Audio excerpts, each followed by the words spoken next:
Hello guys, magandang araw sa ating lahat. So today, andito tayo ngayon sa sa Tewagang. Yan po yung Tewagang River. Ayan.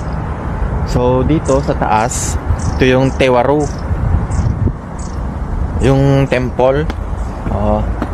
So punta natin.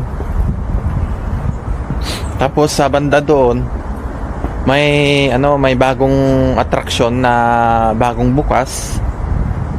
Although nung binuksan, nagsimula nung November or December. So dumadaan to sa Facebook ko, sa aking wall, Ulsan Tourism. Kaya nakita ko may bagong attraction dito. Kaya pinuntahan natin, no? So tara.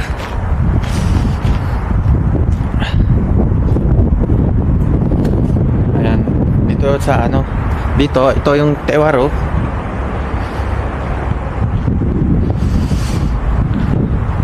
Tewaru Pavilion. Ayan.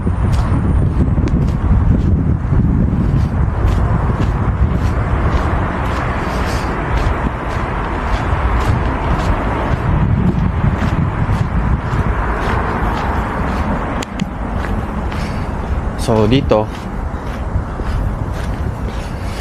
akit natin para makita.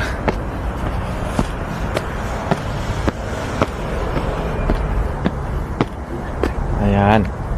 So from here sa taas, ayun po yung bagong attraction. Ayan, nakikita nyo yun. Yan. Hugis Ballena Whale. Ayan naman yung Tewagang River. Yan. Tewagang Spacewalk. So ngayon open na, kaya puntahan natin.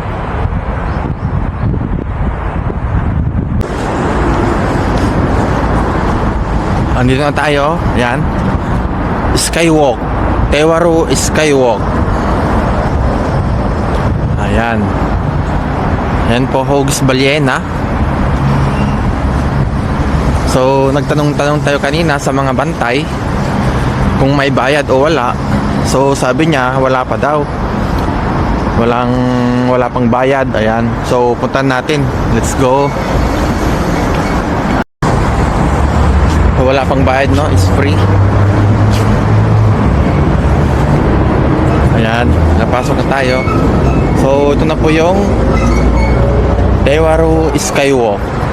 Ayan. Sa baba, ayan, against the light. Sa baba, may laruan ng mga bata. Ayan. Yan sila naglalaro. Siyempre may bayad yan. Then ito ngayon, dito tayo ngayon. Ayan. May glass walk.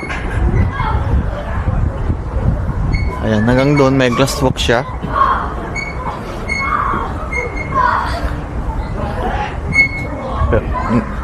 Parang nakakatakot din. Ayan, may glass walk. Sa baba makikita mo, tubig. Tapos dito naman na area, may duyan dyan. Yan, duyan. Pero hindi pa nag-ooperate. Hindi ko alam kung anong oras mag-operate. Yayak daw magpa-reserve. So dito sa taas, may mga ganyan, may mga heater, ang lalaking heater. Ayan. So ito po yung niya, buntot niya.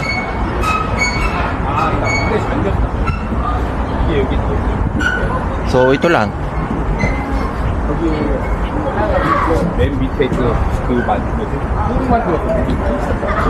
Ito yung bagong attraction dito ngayon sa Tewagang, Tewaru Skywalk.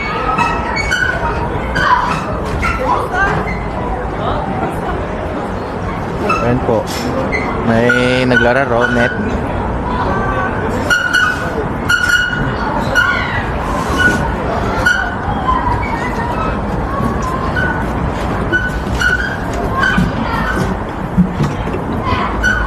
May dragon din dito.